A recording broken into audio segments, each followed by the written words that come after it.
டிவிக்கு பசங்களா வணக்கம். பசங்களா, உங்களுக்கு சந்தோஷமான ஒரு செய்தி. நம்மளோட டிவிக்கு கட்சி இப்போ கேரளாவுக்கும் ஆரம்பிச்சாச்சு. அது எங்க இருக்கு? திரிசூர், பாலக்காடு, வயநாடு, இந்த 3 இடத்துலயும் நம்மளோட டிவிக்கு கட்சி ஆரம்பிச்சாச்சு.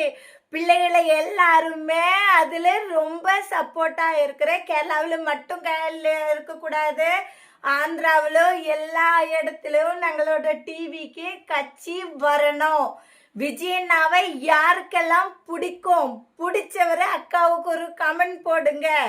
என்னோட சொந்த டிவிக்கு பிள்ளைகளுக்கு ரொம்ப சந்தோஷமானது தான் தெரியும். அக்காவுக்கு ரொம்ப சந்தோஷமாயிருச்சு. கேரளா நியூஸ்ல கேட்டோம், ரொம்ப சந்தோஷமாயிருச்சு. அப்போ கேரளாவில் இருக்க டிவிக்கு தங்கங்களுக்கு